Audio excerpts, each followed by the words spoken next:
ದೇವರನ್ನ ಯಾವುದೋ ಒಂದು ಮೂಲ ಭಕ್ತಿಯಲ್ಲಿ ನಾವು ಬೆಳೀತಾ ಇದ್ದೀವಿ. ಆದ್ರೆ ದೇವರು ನನ್ನನ್ನ ಅಲ್ಲಿದ್ದಂತ ನನ್ನನ್ನ ದೇವರು ಇವತ್ತು ಇಲ್ಲಿ ನಿಲ್ಲಿಸಿದ್ರು. ಅಲ್ಲೆಲೂಯ. ಕರ್ನಾಟಕದಲ್ಲಿ 27 ಜಿಲ್ಲೆಗಳಿಗೆ ಹೋಗಿ ಸುವಾರ್ತೆ ಸತ್ಯವಾಕ್ಯನ ತಿಳಿಸುವಂತೆ ನಾವು. ಅಲ್ಲೆಲೂಯ. ಅಷ್ಟೇ ಅಂದ್ರೆ ಪಕ್ಕದ ಆಂಧ್ರ ಪ್ರದೇಶ, ಕಲ್ಯಾಣದುರ್ಗ, ರಾಯದುರ್ಗ, ಅನಂತಪುರ, ಕದ್ರಿ, ತಮಿಳುನಾಡು, ಆಂಬೂರು, ಕೇರಳ, ಮಲಯಾಳಿ, ನಿಲಂಬೋರ್ ಅವರ ಮಧ್ಯದಲ್ಲಿ ಕೂಡ ಸಾಕ್ಷಿ ಇರುವಂತೆ 4 ಸ್ಟೇಟ್ಗಳಲ್ಲಿ ದೇವರನ್ನ ಭಗವಾನ್ ನೋಡ್ತಿದ್ದಾರೆ. ನಾನು ಯಾಕೆ ಹೇಳ್ತಾ ಇದ್ದೀನಿ? ಇದೆಲ್ಲ ಹೊಗಳಿಗೆಗಲ್ಲ, ನನ್ನಲ್ಲೇನು ಮಾಡುವಂತಲ್ಲ. ಅಲ್ಲೆಲೂಯ. ನಾನು ಕೇವಲ ದೇವರ ಕೈಯಲ್ಲಿ ಸಾಧನ ಅಂದ್ರೆ ಏನಂದ್ರೆ ವೆಪನ್. ನನ್ನ ದೇವರೇ ನಿನ್ನ ದೇವರು, ನನ್ನ ಜೀವಿತದಲ್ಲಿ ಮಾಡಿದಂತ ಕಾರ್ಯಗಳೇ ನಿನ್ನ ಜೀವಿತದಲ್ಲಿ ಮಾಡಕ್ಕೆ ಶಕ್ತನು. ಅಲ್ಲೆಲೂಯ. ನಂಬ್ತೀರಾ? ನಾನ್ ನಂಬಿರೋ ದೇವರೇ ನೀನು ನಂಬಿರುತ್ತಾನೆ, ಹೌದಾ? ಅಲ್ಲೆಲೂಯ. ನಿಮ್ಮ ಜೀವಿತದಲ್ಲಿ ಅದ್ಭುತಗಳಾಗುತ್ತಾ?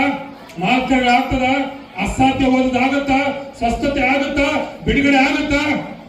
ನಂಬಿದವರೆಲ್ಲ ಕೈ ತೋರಿಸಿ. ದೇವರು ಇವತ್ತು ದೊಡ್ಡ ಕಾರ್ಯ, ಇಲ್ಲಿಂದ ನೀವು ಹೋಗುವಾಗ ದೊಡ್ಡ ಅದ್ಭುತವನ್ನು ಹೊಂದಿಕೊಂಡು ಹೋಗ್ತೀರಾ. ಸುಮ್ಮನೆ ಯಾರು ಬರೀ ಕೈಯಿಂದ ಹೋಗಲ್ಲ. ಏನಕ್ಕೋಸ್ಕರ ಪ್ರಾರ್ಥನೆ ಮಾಡೋದಕ್ಕೆ ದೇವರ ಸನ್ನಿಧಾನಕ್ಕೆ ಬಂದಿದ್ದೀರಾ? ಯಾವ ರಿಕ್ವೆಸ್ಟ್ ಇಟ್ಕೊಂಡು, ಯಾವ ವಿಜ್ಞಾಪನೆ ಇಟ್ಕೊಂಡು ದೇವರ ಬಳಿ ಬಂದಿದ್ದೀರಾ? ಇವತ್ತು ಯಾರು ಕೂಡ ಬರೀ ಕೈಯಿಂದ ಹಿಂದಿರುಗುವುದಿಲ್ಲ. ಈ ವಾಕ್ಯಗಳು ನಿಮ್ಮ ಜೀವಿತದಲ್ಲಿ ದೊಡ್ಡ ಕಾರ್ಯಗಳನ್ನು ಮಾಡಿ, ದೊಡ್ಡ ಅದ್ಭುತಗಳನ್ನು ಮಾಡಿ ಇಲ್ಲಿಂದ ಕಳಿಸಿಕೊಡುವಂತದ್ದಾಗಿದೆ. ಹಲ್ಲೆಲೂಯ. ಚಪ್ಪಾಳೆ ಹೊಡೆದು ದೇವರನ್ನ ಈಗ ನೇರವಾಗಿ ನಾವು ದೇವರ ವಾಕ್ಯಕ್ಕೆ ಹೋಗೋಣ. ಯಾರಾದ್ರೂ ಒಬ್ರು ಬೈಬಲ್ ತೆಗೆದು ಓದೋದಾದ್ರೆ ನಾನು ಹೇಳೋದನ್ನ ಸ್ವಲ್ಪ ಸಪೋರ್ಟ್ ಮಾಡಿದ್ರೆ ಬೇಗ ಒಂದು ಮೈಕ್ ಕೊಟ್ಬಿಡಿ ಅವರಿಗೆ. ನಾನು ಹೇಳುವಂತ ವಚನ ಯಾರಾದ್ರೂ ಕನ್ನಡದಲ್ಲಿ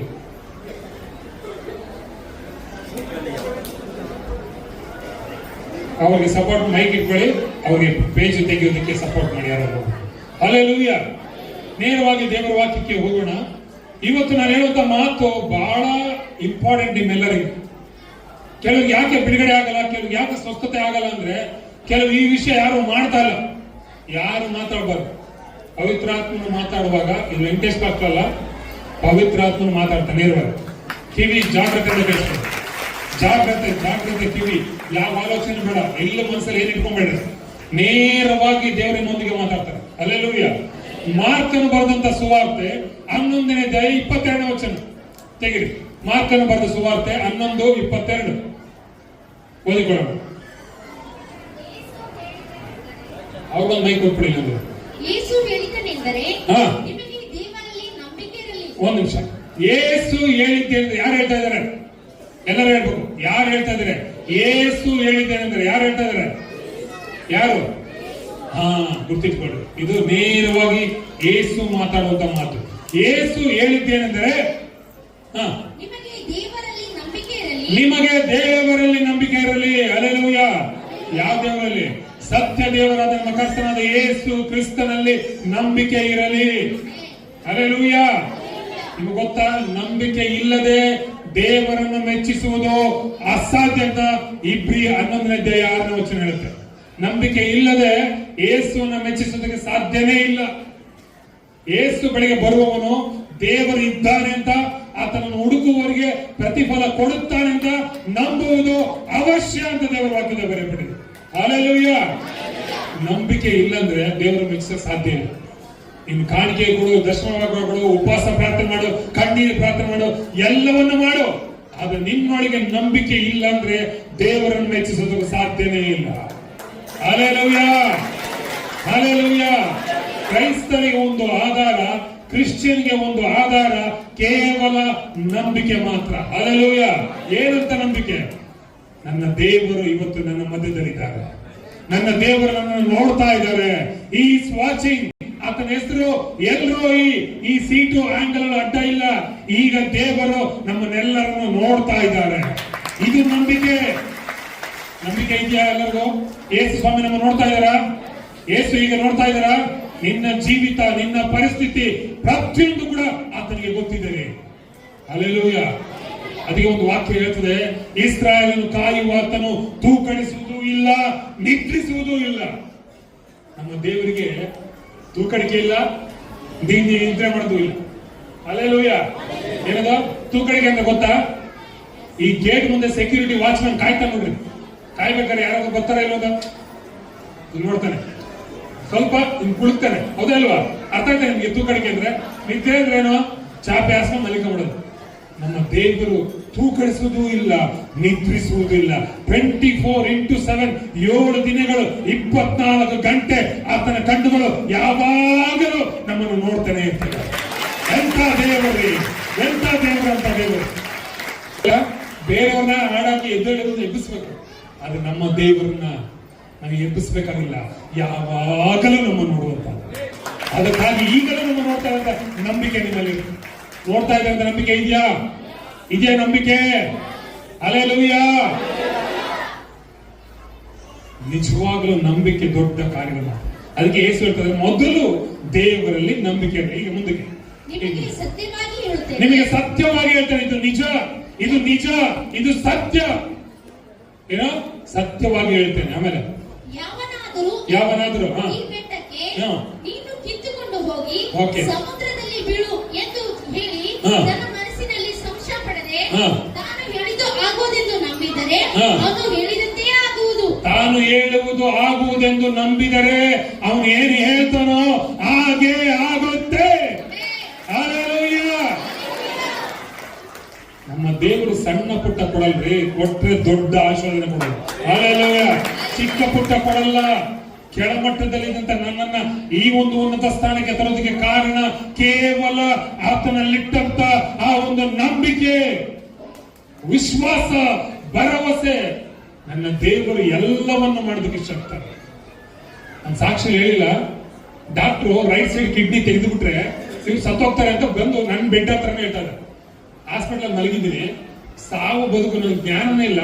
ಬಂದು ನನ್ನ ಬೆಡ್ ಹತ್ರ, ನಾನು ಮಲಗಿರೋ ರಾಮಯ್ಯ ಹಾಸ್ಪಿಟಲ್, ಬೆಂಗಳೂರಲ್ಲಿ ದೊಡ್ಡ ಹಾಸ್ಪಿಟಲ್, ಮಲಗಿದ್ದೀನಿ. ಬೆಡ್ ಹತ್ರ ಬಂದು ಡಾಕ್ಟರ್ ಮಾತಾಡ್ಕೊಂತ ಇದ್ದಾರೆ, ಇವ್ರಿಗೆಲ್ಲ ಬ್ಲಡ್ ಹೋಯ್ತು, ಈ ರೈಟ್ ಸೈಡ್ ಕಿಡ್ನಿ ತೆಗೆದ್ಬಿಡ್ಬೇಕು, ತೆಗೆದ್ರೆ ಸತ್ತೋಗ್ತಾರೆ ಅಂತ ಎಲ್ಲಿ ಬಂದು ಹೇಳ್ತಾ ಇದಾರೆ? ನನ್ನ ಕಿವಿ ಹತ್ರನೇ ಹೇಳ್ತಾ ಇದ್ದಾರೆ. ನನಗೆ ಹೆಂಗಿರ್ತಾವ? ಯಾವನಪ್ಪ ಎಲ್ಲಾದ್ರೂ ಮಾತಾಡ್ಕೊಂಡ್ ಆಗಿರೋದು. ನಾನೇ ಒದ್ದಾಡ್ತಾ ಇದ್ದೀನಿ, ನನ್ನ ಕಿವಿ ಹತ್ರ ಬಂದು ಹೇಳ್ತಾರೆ ಸತ್ತೋಗ್ತೇನೆ ಅಂತ. ನನ್ಗೆ ಹೆಂಗಿರ್ತಾವ? ಚೆನ್ನಾಗಿರುತ್ತಾ? ಇನ್ನೂ ಜಾಸ್ತಿ ಆಗ್ತದೆ. ಅವಾಗ ದೇವ್ರ ಹತ್ರ ಹೇಳಿದ್ರೆ, ದೇವ್ರೇ ನಾನು ಸಾಯ್ತೀನಿ, ನಾನು ಕರ್ಕೊಂಡ್ಬಿಡು ಅಂತ. ಹಲ್ಲೆಲೂಯಾ. ಅದು ತಪ್ಪು. ಯಾವತ್ತೂ ಹಂಗೆ ತಪ್ಪಾಗಿ ಅರಿಕೆ ಮಾಡಬೇಡ್ರಿ. ನಾನು ತಪ್ಪಾಗಿ ಮಾಡ್ದೆ ಆತರ ಯಾವತ್ತು ಮಾತಾಡಬಾರ್ದು. ದೇವರೇ ನಿನ್ನ ಪ್ರಾಣವನ್ನು ತೆಗೆದುಕೊಳ್ಬೇಕು, ನೀನು ಕೊಡಕ್ಕಲ್ಲ. ದೇವರು ನಿನ್ನಿಂದ, ದೇವರು ಕೊಟ್ಟಂತ ಪ್ರಾಣವನ್ನು ದೇವರೇ ತೆಗಿಬೇಕು. ಆ ರೀತಿಯಾಗಿದ್ದಂತ ನನ್ನನ್ನ ಸ್ವಲ್ಪ ಹೊತ್ತು ಆದ್ಮೇಲೆ ಕಣ್ಣಲ್ಲಿ ನೀರು ಬರ್ತಾ ಇದೆ, ಯಾಕೋ ಅಳ್ತಾ ಇದ್ದೀನಿ. ಅವಾಗ ದೇವರ ಹತ್ರ ಹೇಳಿದ್ರು, ದೇವರೇ ತಪ್ಪಾದಂತ ಅರಿಕೆ ಮಾಡ್ಬಿಟ್ಟೆ, ತಪ್ಪಾಗಿ ದೇವರಿಗೆ ಅರಿಕೆ ಮಾಡಿದೆ, ಇದು ತಪ್ಪು. ಇನ್ನು ಮೇಲೆ ನಾನು ಬದುಕುವುದೆಂದರು, ವಾಕ್ಯ ತೋರಿಸ್ತು ರೋಮನ್ಸ್ 14:8, ಬದುಕುವುದೆಂದರು ಕ್ರಿಸ್ತನು, ಸಾಯುವುದೆಂದರು ಕೂಡ ಕ್ರಿಸ್ತನು. ಯಾವಾಗ ಈ ಮಾತನ್ನು ಹೇಳಿದ್ನೋ 3 ದಿನ ಅವ್ರು ಏನು ಮಾಡಕ್ಕಾಗಿಲ್ಲ. ನನಗೆ ಚೆಕ್ ಮಾಡ್ತಾರೆ, MRI ಸ್ಕ್ಯಾನ್ ಎಲ್ಲ ಮಾಡ್ತಾರೆ, ಏನು ಮಾಡಕ್ಕಾಗಲಿಲ್ಲ. ಆದ್ರೆ ಈ ಮಾತನ್ನ, ವಾಕ್ಯವನ್ನ ಯಾವಾಗ ಬಾಯಿಂದ ನಾನು ನುಡಿದನೋ, ನೆಕ್ಸ್ಟ್ ಡೇ ನನಗೋಸ್ಕರ 1.5 ಲಕ್ಷದ ಒಂದು ಮಿಷನರಿ ಅಮೆರಿಕದಿಂದ ಬಂದು, ಅವಾಗ ತಾನೆ ಇಲ್ಲಿ ಕಟ್ ಮಾಡಿ, ಇಲ್ಲಿಂದ ಪೈಪ್ ಕೂರಿಸಿ ಒಳಗಡೆ ಆಂಜಿಯೋಗ್ರಾಮ್, ಹಾರ್ಟ್ಗೆ ಸ್ಟಂಟ್ ಮಾಡ್ತಾರಲ್ಲ ಹಂಗೆ ಕಿಡ್ನಿಲಿ ಆ ನರನ ಕ್ಲೋಸ್ ಮಾಡಿ. Hallelujah, hallelujah. ಆ ಕ್ಲೋಸ್ ಮಾಡಿದ್ಕೆ ಇವತ್ತು ನಿಮ್ಮ ಮುಂದೆ ನಾನು ನಿಂತಿದ್ದೀನಿ. ಹಲ್ಲೆಲೂಯಾ. ದೇವರಿಗೆ ಅಸಾಧ್ಯ. ಡಾಕ್ಟರ್ ಸತ್ತ ಹೋಗ್ತಾನೆ ಅಂತ ಹೇಳ್ಬೋದು, ಅದು ನಮ್ಮ ದೇವರ ವಚನ. ಒಂದೇ ಒಂದು ವಚನ ಒಬ್ಬ ವ್ಯಕ್ತಿನ ಮರಣದಿಂದ ಬಿಡುಗಡೆ ಮಾಡೋದಕ್ಕೆ ಇಷ್ಟ ಆಗ್ತಾರೆ. ಹಲ್ಲೆಲೂಯಾ. ಅರ್ಥ ಆಗ್ತಾ ಇದೆ ನಿಮ್ಗೆ? ಈಗಲೂ ಡಾಕ್ಟರ್ ಹೇಳಿದ್ರು, 7 ವರ್ಷ 8 ವರ್ಷ ಆಗ್ತಾ ಇದೆ ನನಗೆ. ಏನಂತ? ನಿನ್ ಕಿಡ್ನಿ 80%, ನೀನ್ ಮಟನ್ ತಿನ್ಬೇಡ, ಚಿಕನ್ ತಿನ್ಬೇಡ ಅಂತ. ನನ್ನ ದೇವರಲ್ಲಿ ಪ್ರಾರ್ಥನೆ ಮಾಡ್ತಾ ಮಟನ್ ಚಿಕನ್ ಎಲ್ಲ ತಿಂತಾ ಇದ್ದೀನಿ. 80 ಅಲ್ಲ, ಅದು 100% ಕೆಲಸ ಮಾಡ್ತೀನಿ. ಹೇಳ್ತೀನಿ ಹಲ್ಲೆಲೂಯಾ. ಡಾಕ್ಟರ್ ರಿಪೋರ್ಟ್ ನೇ ಉಲ್ಟಾ ಮಾಡೋದಕ್ಕೆ ಶಕ್ತನು ಯೇಸು ಕ್ರಿಸ್ತನ ಮಾತು. ಹಲ್ಲೆಲೂಯಾ. ಯಾಕೆಂದ್ರೆ ಕೊರೋನಾ ಟೈಮಲ್ಲಿ, ನಿಮ್ಗೆ ಗೊತ್ತಿಲ್ಲ ರೀ, ಕೊರೋನಾ ಟೈಮಲ್ಲಿ ಬೆಂಗಳೂರಲ್ಲಿ, ಇಲ್ಲಿ ಹೆಂಗಿತ್ತ ಗೊತ್ತಿಲ್ಲ, ಬೆಂಗಳೂರಲ್ಲಿ ಕೊರೋನಾ ಬಂದ್ರೆ ಒಂದು ಕೊರೋನಾ ಬಂದ್ರೆ ಆ ರೋಡ್ ಕ್ಲೋಸ್, ಆ ಗೇಟ್ ಕ್ಲೋಸ್. ಯಾಕಂದ್ರೆ ಅಡುಬಿಡುತ್ತಂತ ಬೆಂಗಳೂರಲ್ಲಿ ಹಂಗೆ ಮಾಡಿದವ್ರು. ನಾವಿದ್ದಂತ ಬಿಲ್ಡಿಂಗ್ಸ್ ನಲ್ಲಿ 3 ಫ್ಲೋರ್ ಖಾಲಿ ಆಗ್ಬಿಟ್ರು. ಅವ್ರ ಊರಿಗೆ ಹೋಗ್ಬಿಟ್ರು, ಇನ್ನು ಇದ್ರೆ ಅಂತ. ನಾವು ಒಬ್ಬರೇ ಇದ್ದೀವಿ, ಮತ್ತೆ ಇನ್ನೊಂದು ಫ್ಯಾಮಿಲಿ ಊರಿಲ್ಲ ಏನಿಲ್ಲ, ಅಲ್ಲಿದ್ದಾರೆ. ಗಂಡ ಹೆಂಡತಿ ಇಬ್ಬರಿದ್ದಾರೆ. ಗಂಡಂಗೆ ಬಂದಿದೆ ಕೊರೋನಾ, ಹೆಂಡತಿ ಹೋಗ್ತಾನೆ ಇಲ್ಲ. ನೋಡಿ, ಒಂದು ದಿನ ಬರುತ್ತೆ ಗಂಡನ ಹತ್ರ ಕೂಡ ಹೆಂಡತಿ ಹೋಗಕ್ ಸಾಧ್ಯ. ಯಾಕೆ ಹೆಂಡತಿ ಹೋಗ್ತಾ ಇಲ್ಲ? ನಾನು ಹೋದ್ರೆ ಇಲ್ಲಿ ನನಗೆ ಕೊರೋನಾ ಬರುತ್ತೋ? ಇನ್ನು ನಾವಿಬ್ರು ಸಾಯ್ಬೇಕಾಗುತ್ತೆ ಅಂತ ಹೆಂಡತಿನ ಹತ್ರಕ್ಕೆ ಹೋಗ್ತಾ ಇಲ್ಲ. ಹಲ್ಲೆಲೂಯ. ಆ ಟೈಮಲ್ಲಿ ಆಂಬುಲೆನ್ಸ್ ಫೋನ್ ಮಾಡಿದ್ರೆ ಎತ್ಕೊಂಡೋಗೋದು ಯಾರು ಇಡೋರಿಲ್ಲ. ನಾನೊಂದು ಕೆಲಸ ಮಾಡಿದೆ, ದೇವರಲ್ಲಿ ನಂಬಿಕೆ ಇಟ್ಟು ಆ ವ್ಯಕ್ತಿನ ತೆಗೆದು ಆಂಬುಲೆನ್ಸ್ ಮಲಗಿಸ್ದೆ. ಹಲ್ಲೆಲೂಯ. ಯಾಕೆ ಗೊತ್ತಾ? ಕೊರೋನಾ ನನ್ನ ಮುಟ್ಟಬೇಕಂದ್ರೆ ನನ್ನ ಸುತ್ತಲಿರುವಂತ ಯೇಸು ಕ್ರಿಸ್ತನ ರಕ್ತವನ್ನು ಮುಟ್ಟಿ ನನ್ನ ಒಳಗೆ ಬರಬೇಕು. ಆ ಒಂದು ನಂಬಿಕೆ ನನ್ನಲ್ಲಿ. ಹಲ್ಲೆಲೂಯ.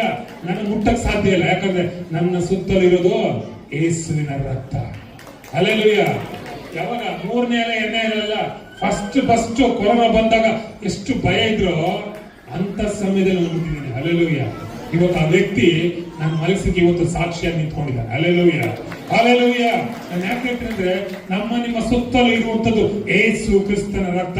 ಯಾವಾಗ ನೀವು ಯೇಸು ನನ್ನ ದೇವರು, ನನ್ನ ರಕ್ಷಕನು, ನನ್ನ ಒಡೆಯನಂತ ನಂಬುತ್ತೀರೋ, ಆಗ ಯೇಸುವಿನ ಸುರಕ್ಷತೆ ನಿಮ್ಮ ಸುತ್ತಲೂ, ನಿಮ್ಮ ಕುಟುಂಬದ ಸುತ್ತಲೂ, ನಿನ್ನ ತಲೆಯ ಮೇಲೆ, ನಿನ್ನ ಒಳಗೆ ಯೇಸು ಇದ್ದು ಕಾಪಾಡ್ತಾರೆ. ಹಲ್ಲೆಲೂಯ.